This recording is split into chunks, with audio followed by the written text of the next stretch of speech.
one other participant in the conference. Recording did not start because your storage is full. Please log in and delete recordings or purchase more storage from your account. All participants are muted and they can unmute themselves. ओम नमोर्यंताणं नमो सिद्धाणं नमो आर्याणं नमो उच्चायाणं नमो लोहे सव्वसाहुणं मंगलं भगवान् वीरो मंगलं गौतमो गणी मंगलं कुंदकुंदार्यो जैनधर्मोऽस्तु मंगलम् ओंकार बिंदु संयुक्तं नित्यं जायन्ति योगिनः कामदं मोक्षदं चैव ओंकाराय नमो नमः अहोपकार जिनवरनो कुंदनो ध्वनि दिव्यनो जीन कुंद ध्वनि आप्या अहो आ गुरु काहनो तुझ ज्ञान ध्यान नो रंग अमया दर्श रहो ओ शिव पद तक तुझ संग माता हाथ ग्रह।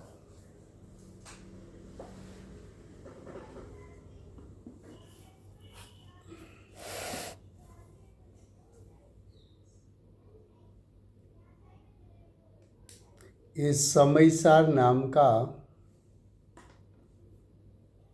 परम अध्यात्म शास्त्र है।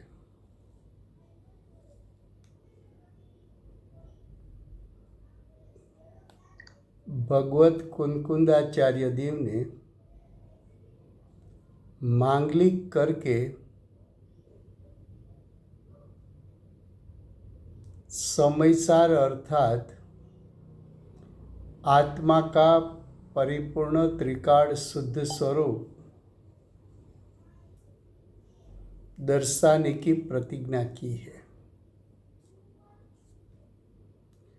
जो जीव आत्मा के त्रिकाल शुद्ध स्वरूप पर दृष्टि करते हैं, ऐसे जीवों को कर्ता कर्म प्रवृत्ति का नाश हो जाता है। आचार्य भगवंत कर्ता कर्म का स्वरूप ये दूसरे अधिकार में दिखा रहे हैं। उसमें चलती है गाथा 91, उसकी टीका है। गाथा का मूल विषय है कि जब अज्ञानी जीव का उपयोग मिथ्यात्व अज्ञान अविरति रूप होता है, तब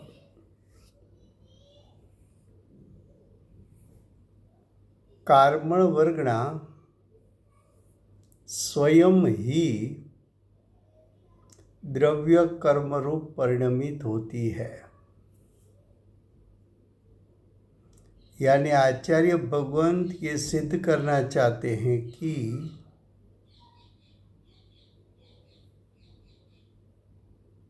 अज्ञानी जीव का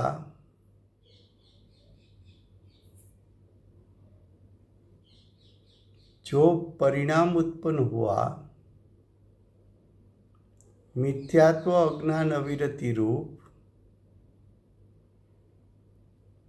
वो परिणाम के कारण यानी कि अज्ञानी जीव का उपयोग पुद्गल द्रव्य यानी कार्बन वर्गणा को परिणमाता नहीं है। कार्बन वर्गणा स्वयं परिणमती है और जीव स्वयं स्वतंत्रपणे परिणमता है। ये मूल विषय है। उसमें टीका चलती है। टीका में लास्ट 4 लाइन है। जो दृष्टांत चला था उसके बाद आचार्य भगवान टीकाकार आचार्य सिद्धांत की बात बताते हैं। देखो, उसी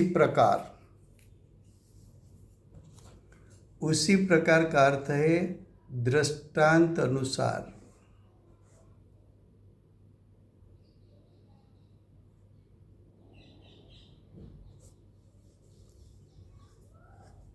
ये आत्मा अज्ञान के कारण, ये आत्मा का अर्थ है अज्ञानी का आत्मा। अज्ञान के कारण जब अज्ञानी का उपयोग उत्पन्न होता है और स्व पर का विवेक नहीं कर पाता है, तब वो उपयोग पर पदार्थ में ममत्व करता है, पर पदार्थ में राग द्वेष उत्पन्न करता है।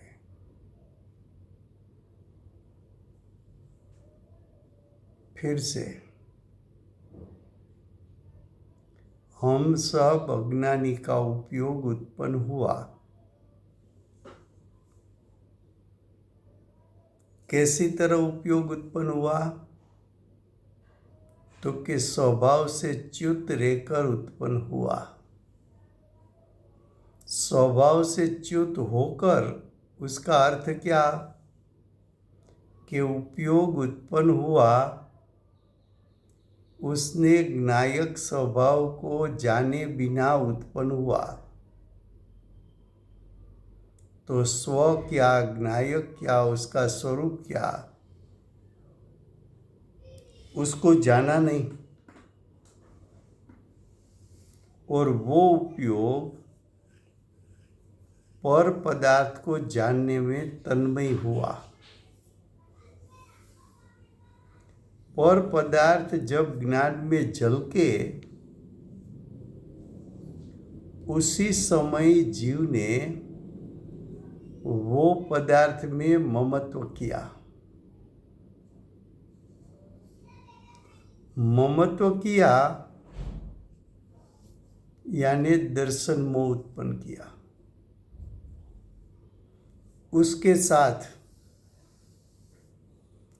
और पदार्थ में इष्टपना लगा तो राग किया, अनिष्टपना लगा तो द्वेष किया। तो जो अज्ञानी का आत्मा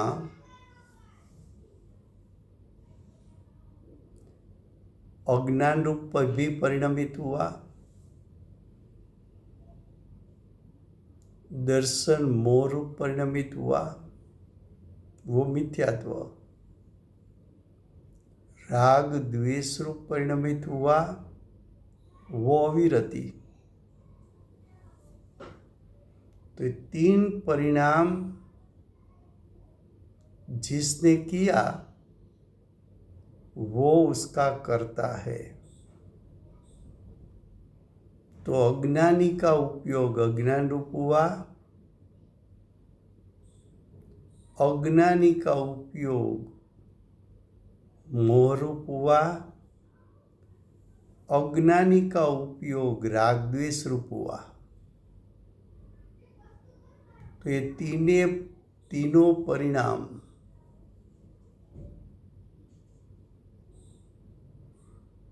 मिथ्यात्व, अज्ञान, अविरति, तीनों परिणाम का कर्ता स्वतंत्रपणे अज्ञानी है।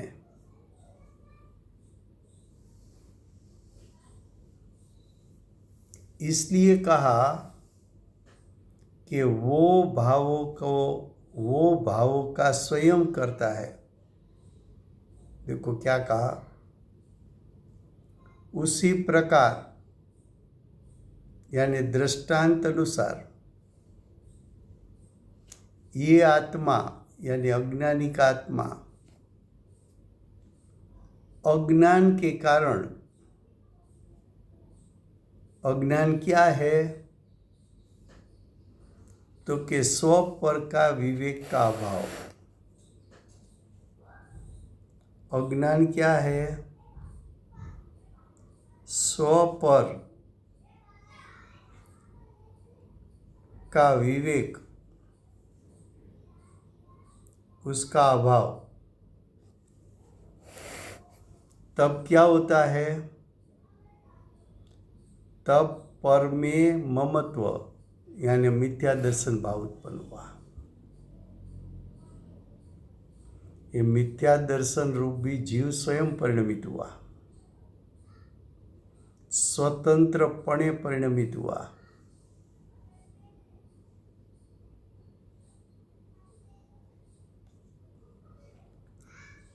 तो मिथ्या दर्शन रूप अज्ञानी जीव स्वयं परिणमित हुआ, तो अज्ञानी जीव किसका कर्ता बना? तो कि मिथ्या दर्शन भाव का कर्ता बना। और मिथ्या दर्शन के साथ साथ राग द्वेष की उत्पत्ति भी हुई है। इसलिए अज्ञानी जीव मिथ्या दर्शन, अज्ञान यानी मिथ्या ज्ञान, राग द्वेष यानी मिथ्या चारित्र, तीनों भाव का कर्ता जीव है, कर्म का उदय नहीं। कर्म के उदय ने जीव को मिथ्या दर्शन, मिथ्या ज्ञान, मिथ्या चारित्र उत्पन्न कराया नहीं है। जीव स्वयं स्वयं के स्वभाव को जाने बिना अपना ज्ञान उपयोग जो उत्पन्न किया है, अपना जो ज्ञान All उपयोग उत्पन्न participants are किया है, muted, and they can unmute themselves. तो अज्ञानी ने स्वयं अपना ज्ञान उपयोग उत्पन्न किया है। किसके साथ? तो कि मिथ्यात्व अविरति के साथ।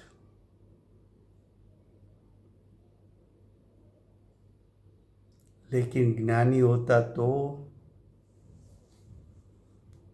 कि ज्ञानी उसका ज्ञान उत्पन्न होने के साथ मैं ज्ञायक हूँ, मैं ज्ञायक हूँ ऐसा भी जानता है और पर को पर रूप जानता है। तो पर को पर रूप जाना तब, और ज्ञायक स्वभाव मैं हूँ ऐसा जाना तब, ज्ञानी की दृष्टि ज्ञायक पर रहती है।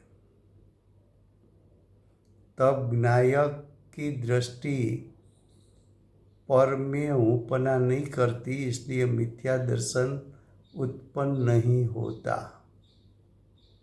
और जिसने ज्ञायक को जाना वो ज्ञानी जीव को मालूम है कि पर द्रव्य मेरे लिए हित अहित का कारण नहीं है तो ज्ञानी को राग द्वेष की उत्पत्ति होती नहीं।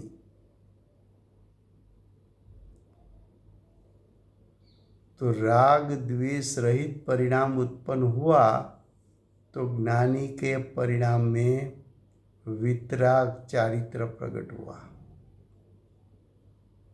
तो ज्ञानी किसका करता है? तो कि ज्ञानी सम्यक दर्शन, सम्यक ज्ञान, सम्यक चारित्र का करता है।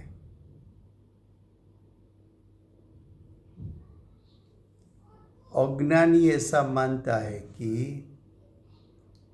कर्म का उदय आया इसलिए मेरी दशा में अज्ञान उत्पन्न हुआ, मेरी दशा में मिथ्यात्व उत्पन्न हुआ, मेरी दशा में अविरति उत्पन्न हुआ। तो कि कर्म का उदय जीव को विभाव उत्पन्न कराता है, ऐसा मिथ्या अभिप्राय अज्ञानी का है। वर्तमान में भी जैनों में भी ये बात चलती है कि कर्म का उदय जीव को सुखी दुखी करता है।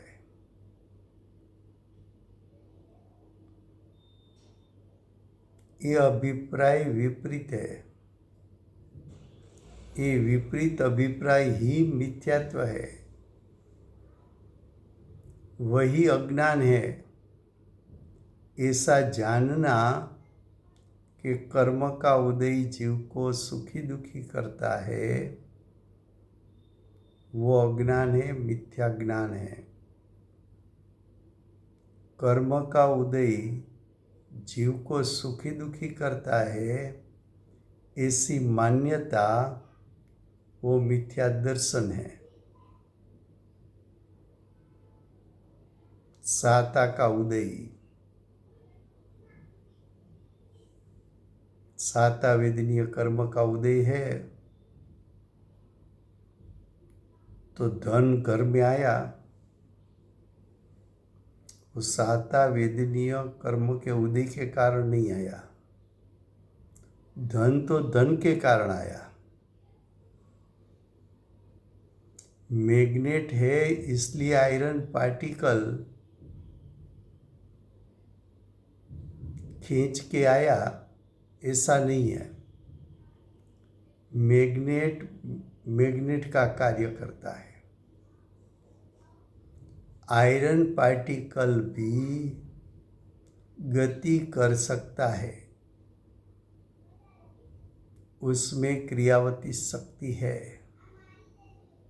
उसमें जैसा मैग्नेट आकर्षित करता है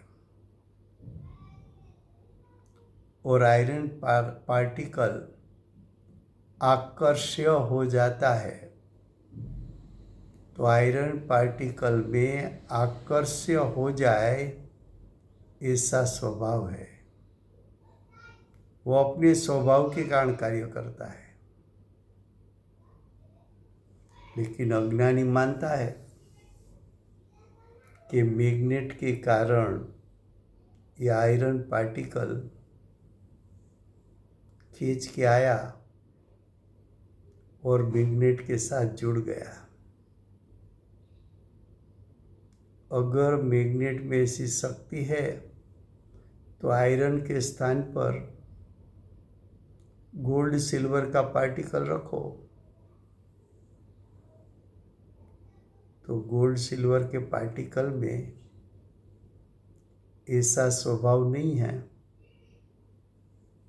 कि आकर्षित हो जाए, तो मैग्नेट उसको आकर्षित कर नहीं सकता। एक द्रव्य दूसरे द्रव्य का कार्य कर नहीं सकता। तो यहाँ क्या कहा कि उसी प्रकार ये आत्मा अज्ञान के कारण मिथ्या दर्शन आदि भाव स्वयं ही परिणमता थका मिथ्या दर्शन भाव का कर्ता होता है, वो मिथ्या दर्शन आदि भाव पुद्गल द्रव्य को, पुद्गल द्रव्य का यह अर्थ है कर्मण वर्गना को कर्मरूप परिणमवा में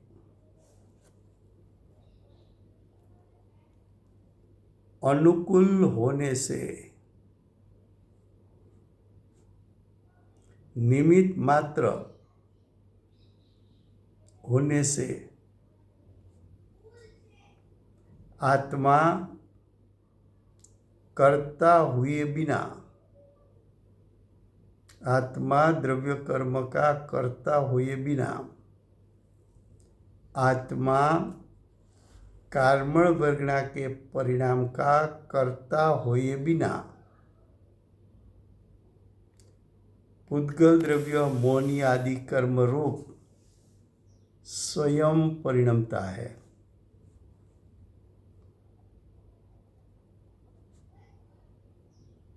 क्या कहा?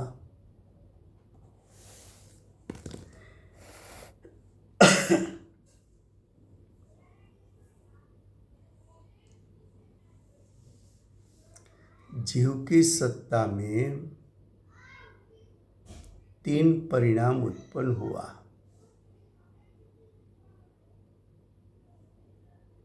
अज्ञान, मिथ्या दर्शन, अविरति भाव, तीन उत्पन्न हुआ। वो तीन का कर्ता जीव स्वयं है, ऐसा सिद्ध किया। अब कहते हैं कि जो जीव ने स्वयं तीन परिणाम उत्पन्न किया, वो तीन परिणाम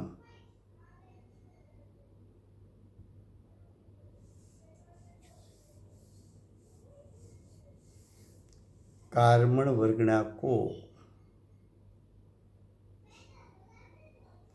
कर्म रूपे परिणमन कराने में अनुकूल,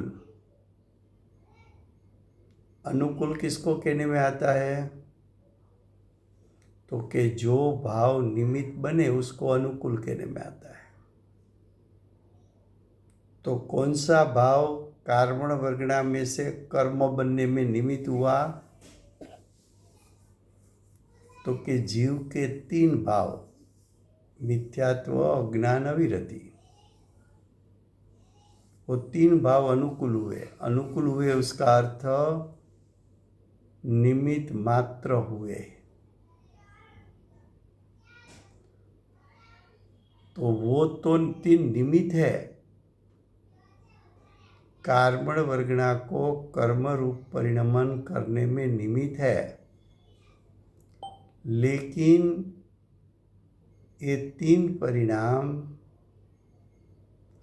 कर्मण वर्गना में से द्रव्य कर्म बने तो द्रव्य कर्म का ये तीन परिणाम करता नहीं है, निमित्त जरूर है। लेकिन अज्ञानी ने क्या माना? तो कि अज्ञानी ने निमित्त को कर्ता माना। यहाँ गलती हो गई।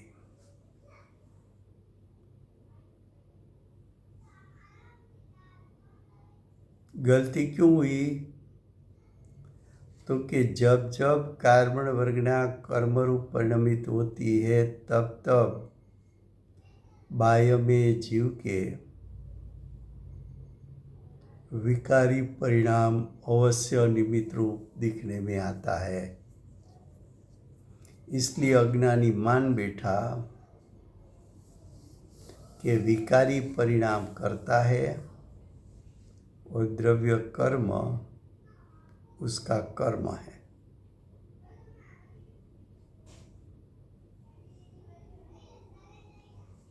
फिर से गुजराती में,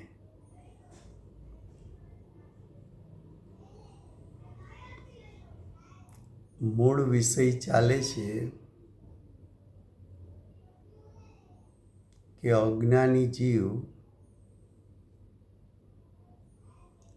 મિથ્યાત્વ અજ્ઞાન અવિરતિ ભાવનો કરતા છે, પણ અજ્ઞાની જીવ દ્રવ્ય કર્મનો કરતા નથી.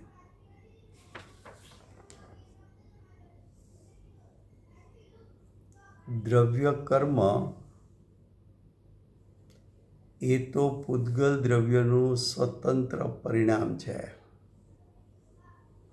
દ્રવ્ય કર્મનું કરતા પૂતગલ દ્રવ્ય છે એમ આ ગાથામાં સિદ્ધ કરવું છે.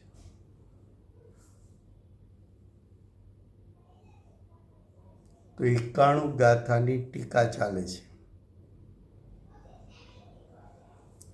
ટીકાની લાસ્ટ 4 લાઈન છે. એમાં કહ્યું તેવી રીતે. તેવી રીતે એટલે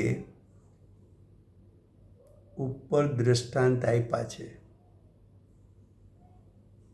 એ દ્રષ્ટાંત પ્રમાણે જે દ્રષ્ટાંત આપ્યા હતા એ હવે સિદ્ધાંતમાં ઉતારવામાં આવે છે. તેવી રીતે આ આત્મા અજ્ઞાનને લીધે મિથ્યા દર્શન આદિ ભાવે પોતે જ પરિણમતો થકો. શું કહે છે? આ આત્મા અજ્ઞાનને લીધે. અજ્ઞાન એટલે શું? કે અજ્ઞાની જીવનો જ્ઞાન ઉપયોગ સ્વભાવથી ચ્યુત થતો ઉત્પન્ન થયો. ચ્યુત થતો ઉત્પન્ન થયો એટલે શું? તો કે અજ્ઞાનીનો ઉપયોગ ઉત્પન્ન થતાની સાથે પોતાના આત્મ સ્વભાવને જાણ્યા વગર પર પદાર્થને જાણવામાં રોકાણો. સ્વને ન જાણ્યું. ઉપયોગે ઉત્પન્ન થતાની સાથે સ્વને સ્વપણે ને પરને પરપણે જાણવું જોઈએ. એના બદલે સ્વને જાણ્યા વગર એ ઉપયોગ સીધો પરમાં જાણવામાં જોડાણો. તો સ્વને જાણ્યા વગર પરને જાણતો ઉપયોગ એ અજ્ઞાન છે. હવે આવું જે અજ્ઞાન ઉત્પન્ન થયું ત્યારે શું થયું? તો કે આવો અજ્ઞાન ઉપયોગ ઉત્પન્ન થયો એ પર પદાર્થને જાણતાની સાથે પર પદાર્થમાં મમત્વ કરે છે. પર પદાર્થમાં હુંપણું કરે છે. હુંપણું કે મમત્વ કરવાથી દર્શન મોહ એટલે કે મિથ્યા દર્શનની ઉત્પત્તિ થઈ. અને સાથે સાથે પર પદાર્થ લાભનું કારણ લાગ્યા તો એમાં રાગ ઉત્પન્ન થયો, અને નુકસાનનું કારણ લાગ્યા તો દ્વેષ ઉત્પન્ન થયો. તો જીવે અજ્ઞાન ઉત્પન્ન કર્યું, મિથ્યાત્વ એટલે પર પદાર્થમાં હુંપણું કર્યું, અને રાગ દ્વેષ એટલે અવિરતિ ભાવ ઉત્પન્ન કર્યા. આ પરિણામ ઉપયોગે સ્વયં કર્યા છે. અને સ્વયં કર્યા હોવાથી અજ્ઞાન ઉપયોગ જ મિથ્યાત્વ અવિરતિ ભાવનો કર્તા બને છે અને અજ્ઞાનનો કર્તા બને છે.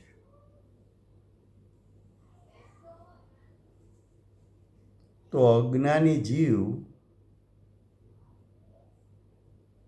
મિથ્યાત્વ અજ્ઞાન અવિરતિ સ્વતંત્રપણે કરતો હોવાથી અજ્ઞાની એ 3 પરિણામનો કર્તા છે.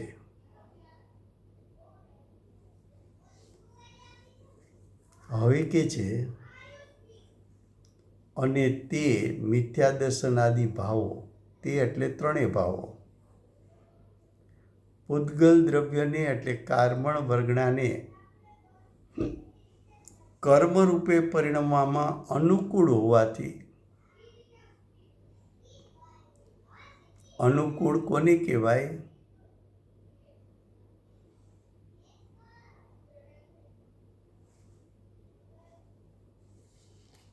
તો કે સામેના દ્રવ્યના પરિણામમાં યોગ્ય નિમિત્ત કયું છે ને સાનુકૂળ કહેવાય, અનુકૂળ કહેવાય? તો કે જ્યારે જ્યારે કાર્મણ વર્ગના દ્રવ્ય કર્મ રૂપે પરિણમે ત્યારે ત્યારે બાહ્યમાં જીવના વિકારી પરિણામ અનુકૂળ છે.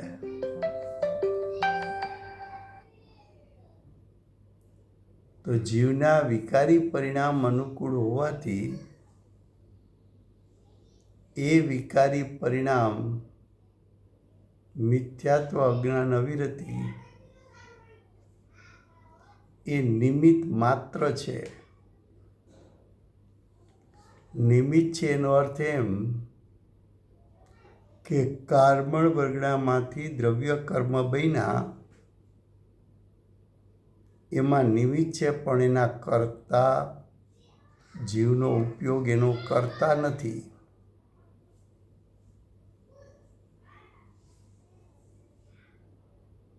તો કે છે અનુકૂળ હોવાથી નિમિત્ત માત્ર થતા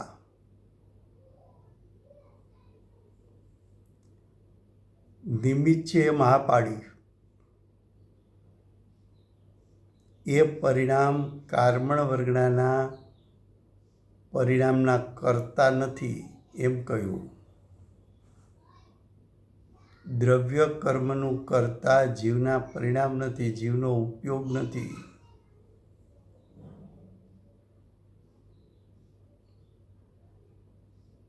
જીવનો વિકારી ઉપયોગ. રાજુભાઈ, આ જીવના પરિણામ હોવાથી એટલે એના પર્યાયમાં થાય છે, એટલે માટે એમ જીવના પરિણામ નથી, અને એનો સાચો અસલી સ્વભાવ આ નથી એમ એટલે માટે આ જીવના પરિણામ નથી.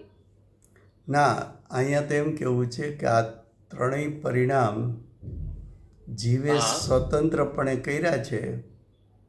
હાજી, એટલે બધું જીવના પરિણામ છે. આ તો જીવના પરિણામ છે, પણ એ જીવના પરિણામ છે એની આ પાડી. હાજી. પણ તે સમયે 12માં શું જોવા મળ્યું?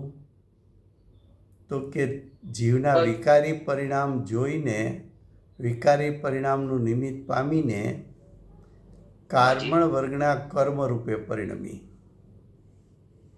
Okay okay. તો કાર્મણ વર્ગનાનું પરિણામ જે કર્મ રૂપે થયું, એ કર્મનું કરતા કોણ? તો કે એ કર્મનું કરતા તો પૂતગલ છે, જીવ નથી. બરાબર બરાબર. એટલે જીવ ભલે અજ્ઞાનીનો જીવ હોય, હાજી, અજ્ઞાનીનો જીવ પણ કાર્મણ વર્ગણાનું કાર્ય કરી શકતો નથી. અજ્ઞાની જીવ પણ કાર્મણ વર્ગણાને પરિણમાવી શકતો નથી. અજ્ઞાની જીવ કાર્મણ વર્ગણાના પરિણામનો કરતા બની શકતો નથી. એમ અહીંયા સિદ્ધ કરવું છે. હાજી. પણ આ જે 3 પરિણામ થયા એ અજ્ઞાનીએ પોતે પોતાની સ્વયંથી પોતે કર્યા છે ને? હા, પોતે સ્વયં કર્યા છે, એના તો કરતા કહે જ છે. Okay okay. એમ કીધું ને કે જો શું કીધું, ફરીવાર વાંચીએ. આ આત્મા અજ્ઞાનને લીધે મિથ્યા દર્શન આદિ ભાવે પોતે જ પરિણમતો થકો. મિથ્યા દર્શન આદિ ભાવનો કરતા થાય છે. એટલે અજ્ઞાની છે એને પોતાના પરિણામનો તો કરતા કીધો, વિકારી પરિણામનો તો કરતા કીધો, પણ એટલે દ્રવ્ય કર્મનો કરતા નથી. દ્રવ્ય કર્મનો કરતા નથી. એ સિદ્ધ કરવું બસ. Okay okay okay. તો હવે કોઈને એમ થાય કે જીવમાં વિકાર થયો અને વિકારનું નિમિત્તપણું હતું, માટે કારણ વર્ગણા દ્રવ્ય કર્મ રૂપે થઈ. તો કે ના, એમ નથી. તો કેમ છે? એ ખોટું છે. તો કે કારમણ વર્ગના છે એ પૂતગલ દ્રવ્ય છે, એનામાં પરિણમન શક્તિ છે. તો કારમણ વર્ગના પોતાની પરિણમન શક્તિને કારણે પોતાની સ્વસત્તામાં રહીને દ્રવ્ય કર્મ રૂપે પરિણમે છે. તો પૂતગલમાં પણ પરિણમન શક્તિ તો છે. તો દ્રવ્ય કર્મ થયા એ તો પૂતગલની પરિણમન શક્તિથી થયા છે, જીવની પરિણમન શક્તિથી નથી થયા. માટે જીવ ચાહે જ્ઞાનીનો જીવ હોય કે અજ્ઞાનીનો જીવ હોય, એ પૂતગલ દ્રવ્યના પરિણામના કરતા બની શકતા નથી.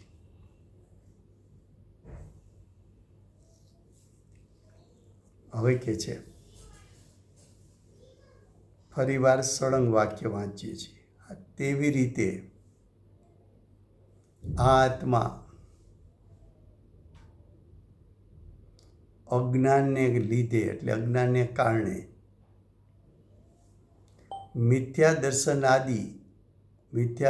આદિ એટલે મિથ્યા દર્શન, અજ્ઞાન અને અવિરતિ ભાવે પોતે જ પરિણમતો થકો, પોતે પોતાના કારણે પરિણમો, પોતે જ પરિણમતો થકો મિથ્યા દર્શન આદિ ભાવનો કરતા થાય છે.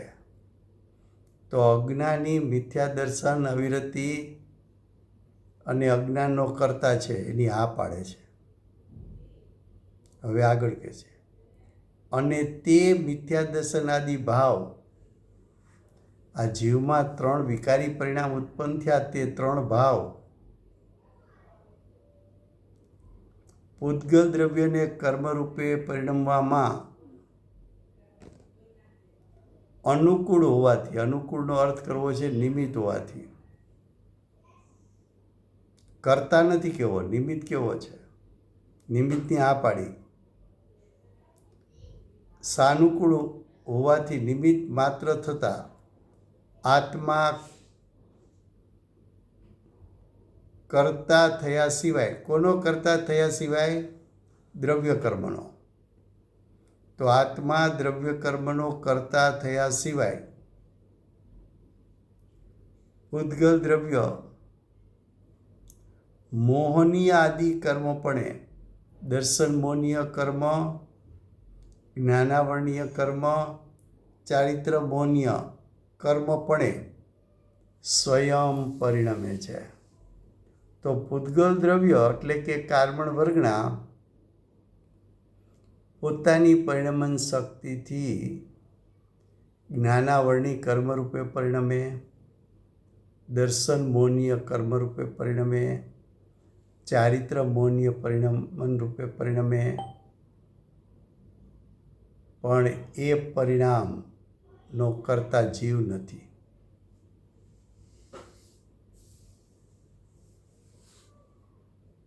જીવને જેમ એમ થાય છે કે આ મેં ગુસ્સો કર્યો એટલે આંખ લાલ થઈ, તો જીવે ગુસ્સો કર્યો, ક્રોધરૂપ પરિણામનો અજ્ઞાની જીવ કરતા ખરો, પણ આંખનું લાલ થવું એ તો પૂતગલનું કાર્ય છે. એનો કરતા જીવ છે? તો કે ના, એનો કરતા જીવ નથી. એમ જીવે મિથ્યા દર્શન, અજ્ઞાન, અથવા તો 3 શબ્દ ન વાપરો તો જીવ પોતે વિકારી ભાવ રૂપે પરિણમો, માટે કારમણ વર્ગના કર્મ રૂપે થઈ. તો કે ના, જીવ વિકાર રૂપે પરિણમ્યો ત્યારે જ કાર્બન વર્ગના પોતાની પરિણમન શક્તિથી દ્રવ્ય કર્મ રૂપે થયું છે.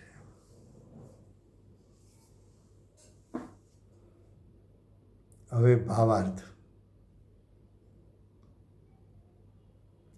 આત્મા તો અજ્ઞાન રૂપ પરિણમે છે. તો આત્મા કોનો કરતા થયો? અજ્ઞાન પરિણામનો કરતા થયો. પછી કે છે અજ્ઞાન રૂપે પરિણમે ત્યારે બીજા પરિણામ આત્માના ક્યાં ક્યાં થાય છે? તો કે તે સમયે કોઈ સાથે મમત્વ કરે છે. એટલે કે પર પદાર્થમાં હું પડું કરે છે. આ ધન મારું, આ ઘર મારું, આ ગાડી મારી, આ શરીર મારું. આ મારું મારું કેમ કર્યું? અજ્ઞાન છે એટલે. તો અજ્ઞાન રૂપે તો પરિણમે છે, સાથે સાથે સ્વને જાણ્યો નથી. હવે સ્વને જાણ્યો નથી તો સ્વમાં હુંપણું ક્યાંથી કરે? અને સ્વમાં હુંપણું ન કરે તો બીજે ક્યાં કરે? તો કે પરમાં હુંપણું કરે. તો પરમાં હુંપણું કર્યું એટલે જીવે દર્શન મોહ કર્યો. પછી પર પદાર્થમાં મમત્વ તો કર્યું, પણ પર પદાર્થથી મને હિત છે, ફાયદો છે, તો રાગ કર્યો. આમ વસ્તુ જોતાની સાથે લોકો બોલે, ના ના આ વસ્તુ તો કેટલી સરસ છે, કેટલી સરસ છે એ રાગ છે. ના ના આવી વસ્તુ કોણ લે? મને તો જરાય ન ગમે, તો એ વસ્તુ પ્રત્યે દ્વેષ છે. જો રાગ દ્વેષ કરતા એક સમય જ લાગે છે. પદાર્થ જણાણો ન જણાણો ત્યાં તો એની સાથોસાથ રાગ દ્વેષ ઉત્પન્ન કરી લીધા.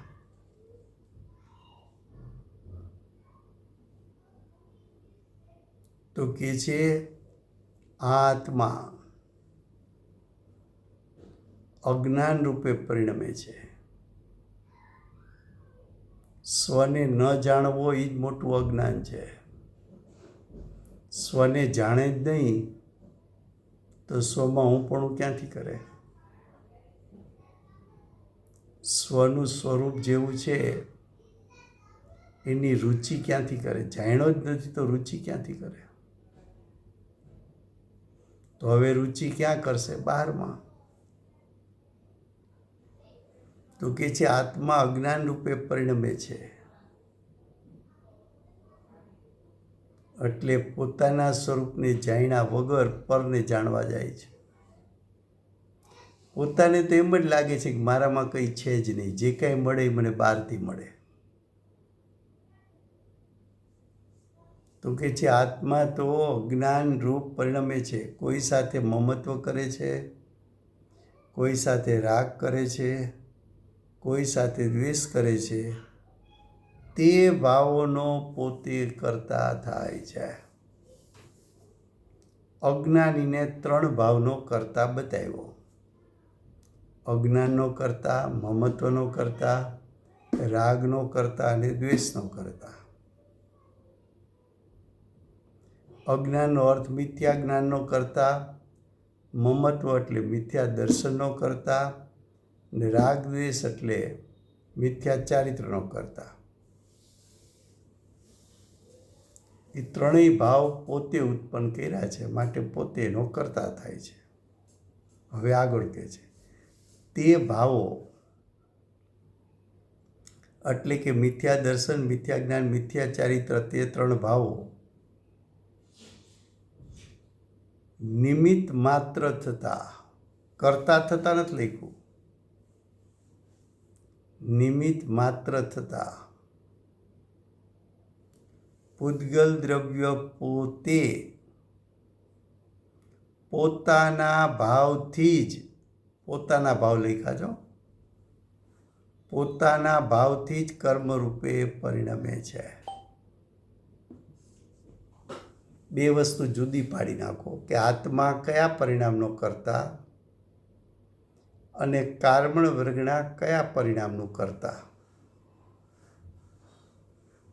તો કે આત્મા મિથ્યા દર્શન, મિથ્યા જ્ઞાન, મિથ્યા ચારિત્ર પરિણામનું કરતા અને કારમણ વર્ગના દ્રવ્ય કર્મનું કરતા. બંને પોતપોતાના પરિણામના કરતા. હવે બંને પોતપોતાના પરિણામના કરતા છે ત્યારે જીવના પરિણામ અને કારમણ વર્ગના પરિણામ વચ્ચે કોઈ સંબંધ છે કે સંબંધ છે જ નહીં. તો કે હા, ત્યારે નિમિત્ત નૈમિત્તિક સંબંધ છે. તો કે શું નિમિત્ત નૈમિત્તિક સંબંધ છે?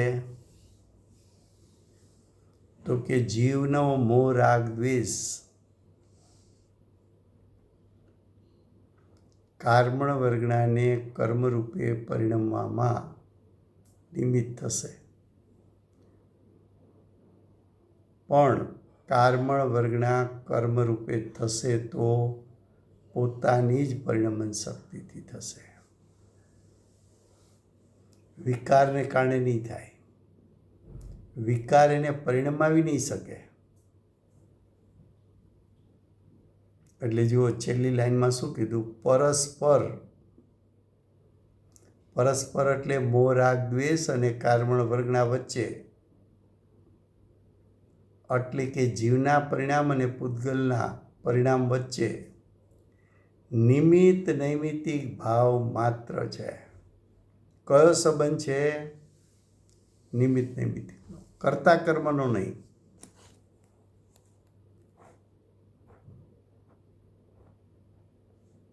અજ્ઞાની એને શું માનતો હતો? તો કે એને કર્તા કર્મ સંબંધ માની બેઠો હતો. હવે કે છે કર્તા તો બંને પોતપોતાના ભાવના છે. તે નિશ્ચય છે. તે નિશ્ચય છે એટલે તે વાસ્તવિકતા છે. જીવ કોનું કરતા થશે? તો કે પોતાના પરિણામનું. તો કે અજ્ઞાની જીવ છે તો પોતાના કયા પરિણામનો કરતા થશે? તો કે મિથ્યા દર્શન, મિથ્યા જ્ઞાન, મિથ્યા ચારિત્રનો. પૂતગલ કોનું કરતા થશે? તો કે પૂતગલ પોતાના પરિણામનું. તો પૂતગલ કયા પરિણામનું કરતા છે? તો કે નવા દ્રવ્ય કર્મનું કરતા છે. તો જીવ જીવના પરિણામનું કરતા, પૂતગલ પૂતગલના પરિણામનું કરતા. બંને પોતપોતાના પરિણામના કરતા હોવા છતાં પણ બંનેના પરિણામ વચ્ચે નિમિત્ત નૈમિત્તિક સંબંધ છે. નિમિત્ત નૈમિત્તિક સંબંધના કાળે પણ જીવ સ્વતંત્રપણે પોતાના પરિણામ કર્યા છે, પૂતગલે સ્વતંત્રપણે પોતાના પરિણામ કર્યા છે. જીવના પરિણામ જીવની સત્તામાં થયા છે, પૂતગલના પરિણામ પૂતગલની સત્તામાં જ થયા છે. જીવના પરિણામમાં જીવ વ્યાપ્યો છે, પૂતગલના પરિણામમાં પૂતગલ વ્યાપ્યું છે. માટે બંને પોતપોતાના परिणामना करता है। फिर से भावार्थ हिंदी में। भावार्थ में क्या बताना है? तो कि 3 बात बताना है। एक बात बताना है जीव जीव के परिणाम का कर्ता। दूसरी बात पुद्गल पुद्गल के परिणाम का कर्ता। तीसरी बात जीव के परिणाम और पुद्गल के परिणाम के बीच में कौन सा संबंध है? तो कि निमित्त नैमित्तिक संबंध है, कर्ता कर्म संबंध नहीं है। तो निमित्त नैमित्तिक संबंध है, कर्ता कर्म संबंध नहीं है। ये 3 बात बताना है। 3 बात कैसे बताते हैं? देखो भावार्थ में। आत्मा यानी अज्ञानी का आत्मा, अज्ञानी का आत्मा तो अज्ञान रूप परिणमता है। तो अज्ञानी का आत्मा अज्ञान रूप परिणमन किया, तब अज्ञानी ने क्या किया? तो कि अज्ञानी ने स्व को तो जाना ही नहीं, एकांत पर को जाना। पर को जानने के साथ क्या किया? पर में ममत्व किया। ये पैसा मेरा है, ये घर मेरा है, ये शरीर मेरा है, ये सब परिग्रह मेरा है। हूँ पना किया। रिजर्व बैंक में नोट छपी, घूमती घूमती तेरे पास आई, तूने मान लिया कि ये चीज मेरी है। वो धन अचेतन जड़ पुद्गल है। तो क्या आत्मा पुद्गल का मालिक बन सकता है? जड़ का मालिक चेतन हो सकता है? जड़ का मालिक तू बनेगा तो तू भी जड़ माना जाएगा। तो जीव ने अज्ञान के कारण, स्वस्वरूप को नहीं जानने के कारण पर पदार्थ में ममत्व किया और पर पदार्थ में राग द्वेष भी किया। तो अज्ञानी जीव का स्वतंत्रपणे 3 परिणाम हुआ, अज्ञान रूप परिणाम, ममत्व रूप परिणाम और राग द्वेष। अज्ञान को मिथ्या ज्ञान कहा, ममत्व को मिथ्या दर्शन कहा, राग द्वेष को मिथ्या चारित्र कहा। तो अज्ञानी ने स्वतंत्रपणे मिथ्या दर्शन, मिथ्या ज्ञान, मिथ्या चारित्र 3 परिणाम उत्पन्न किया। इसलिए अज्ञानी जीव ये 3 परिणाम का कर्ता है। अगर जीव ने स्व पर का विवेक किया होता तो सम्यक ज्ञान प्रकट होता। स्व पर का विवेक किया, उसका अर्थ स्व के स्वरूप को जाना कि मैं ज्ञायक हूँ, मैं 3 काल 3 लोक को जानने वाला शक्ति रूप सामर्थ्य वाला हूँ, मैं तो 3 लोक का नाथ बन सकता हूँ। तो जीव की दृष्टि ज्ञायक पर गिरने से, ज्ञायक में हूँपना होने से जीव को सम्यक दर्शन होता है। और राजू भाई, हाँ जी, मिथ्या दर्शन और मिथ्या ज्ञान रिपीट कर दीजिए। हाँ, मिथ्या ज्ञान का अर्थ है हमारा ज्ञान उपयोग उत्पन्न होने के साथ स्वयं को जाने बिना उत्पन्न होता है। स्व को जाना नहीं तो वो उपयोग और के जानने में रुक गया। तो स्व क्या पर क्या उसका विवेक नहीं रहा, वो मिथ्या ज्ञान।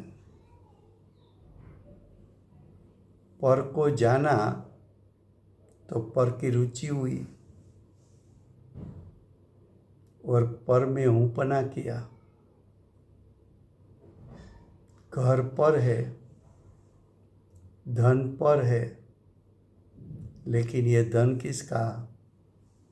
ये तो मेरे पियर से आया है, ये पैसा तो मेरा है, ये पैसा तो मैंने अलग रखा है, उसमें से मैं वो चीज़ लेने वाली हूँ। तो ये जो धन में हूँपना किया वो मिथ्या दर्शन, और वो धन मुझे लाभ का कारण है तो राग, और कोई पदार्थ अहितकारी लगे तो द्वेष।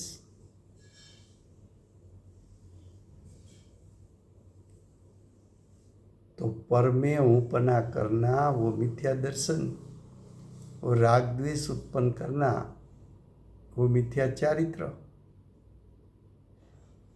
लेकिन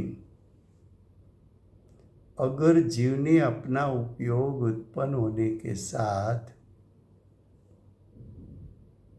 ज्ञायक को ज्ञायकपने जाना होता, पर को परपने जाना होता, तो ज्ञायक का स्वरूप जानकर, उसका शक्ति रूप सामर्थ्य जानकर उसमें हूँपना हो जाता। तो ज्ञायक में हूँपना हो जाए तो सम्यक दर्शन, ज्ञायक को जानना सम्यक ज्ञान, और सम्यक दर्शन सम्यक ज्ञान यानी ज्ञान उपयोग और दृष्टि दोनों आत्मा में स्थिर हो गया। तो वितरागता की स्थिरता, चारित्र की स्थिरता, तो राग द्वेष के स्थान पर वितराग भाव उत्पन्न हुआ, वितराग चारित्र उत्पन्न हुआ, वो सम्यक चारित्र। तो ज्ञानी जीव सम्यक दर्शन सम्यक ज्ञान सम्यक चारित्र का कर्ता बनता है। तो अज्ञानी जीव मिथ्या दर्शन मिथ्या ज्ञान मिथ्या चारित्र का कर्ता होता है। तो जीव किसका कर्ता? तो कि अज्ञानी अज्ञान का कर्ता, ज्ञानी ज्ञान का कर्ता। अब पुद्गल की बात करें तो कार्मण वर्गणा में भी परिणमन शक्ति है। वो अपनी परिणमन शक्ति से द्रव्य कर्म रूप होती है। तो पुद्गल द्रव्य कार्मण वर्गणा किसका कर्ता? तो कि द्रव्य कर्म का कर्ता पुद्गल द्रव्य है। तो जीव जीव के परिणाम का कर्ता, पुद्गल पुद्गल के परिणाम का कर्ता। तो जीव पुद्गल के बीच में कर्ता कर्म संबंध नहीं है। जीव को जीव की पर्याय के साथ कर्ता कर्म संबंध है, पुद्गल को पुद्गल की पर्याय के साथ कर्ता कर्म संबंध है। तो कि जीव और पुद्गल के बीच में कर्ता कर्म संबंध नहीं है, लेकिन दूसरा कोई संबंध है तो क्या है? निमित्त नैमित्तिक संबंध है। तो जीव के परिणाम मिथ्या दर्शन ज्ञान चारित्र और द्रव्य कर्म दोनों के बीच में सिर्फ निमित्त नैमित्तिक संबंध है। ये निश्चय है, ये वास्तविकता है। તો યા રાજુભાઈ, આ કર્મ બંધાય પણ એમાં જીવના ભાવ નિમિત્ત હોવા જ જોઈએ ને. અગર મતલબ નિમિત્ત નો હોય તો એ કોઈ હિસાબે બંધાય નહીં ને. એ હોવું જ જોઈએ ને, તો જ બંધાય ને. હા, એટલે એમાં વજન એવું ના આવવું જોઈએ કે જીવ વિભાવ કરે છે માટે કર્મને પરિણામ આવે છે, એમ ના આવવું જોઈએ. કેમ? તો કે જીવની પરિણમન શક્તિ જીવમાં છે અને પૂતગલ દ્રવ્યની પરિણમન શક્તિ પૂતગલમાં છે. પણ જીવમાં અને પૂતગલમાં વૈભાવિક નામની શક્તિ છે. વૈભાવિક નામની શક્તિને કારણે જીવમાં અને પૂતગલમાં યોગ્યતા છે. કેવી યોગ્યતા છે? કે પરનો સંગ કરે તો વિભાવ રૂપે પરિણમે. તો જીવ કર્મના ઉદયનો સંગ કરે તો મોહ રાગ દ્વેષ રૂપે પરિણમે, એવી પોતાની વૈભાવિક શક્તિને કારણે યોગ્યતા છે. એવી જ રીતે પૂતગલનો વિકાર એટલે શું? વિભાવ એટલે શું?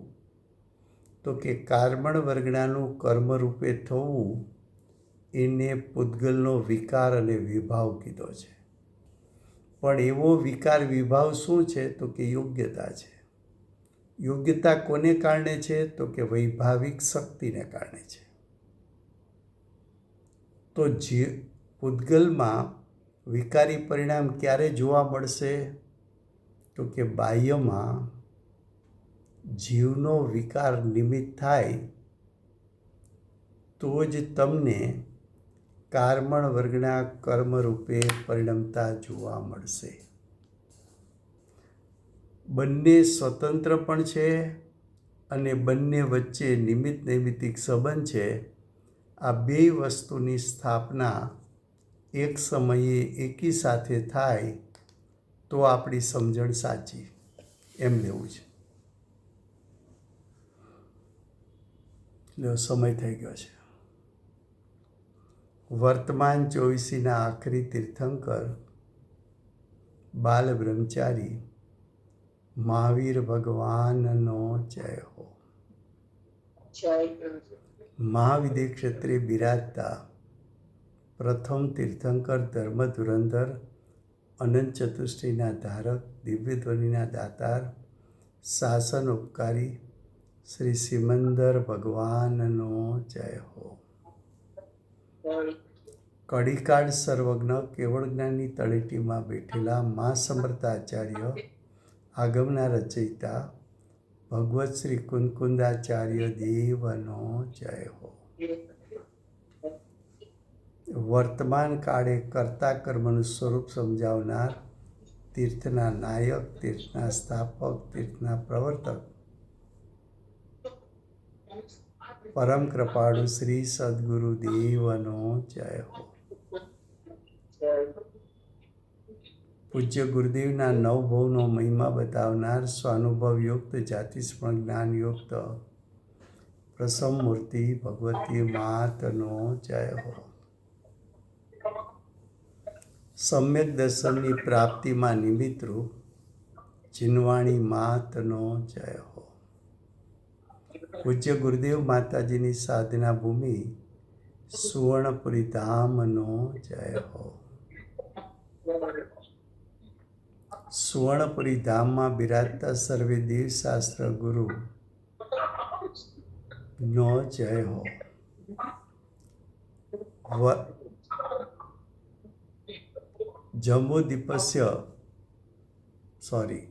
વર્તમાન ગુરુ અને ભવિષ્યના તીર્થંકર શ્રી સૂર્યકીર્તિ ભગવાનનો જય હો.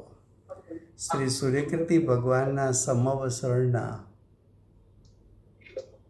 મુખ્ય ગણધર શ્રી દેવેન્દ્ર કીર્તિનાથ ભગવાનનો જય હો. પરમ દિગંબર જૈન ધર્મનો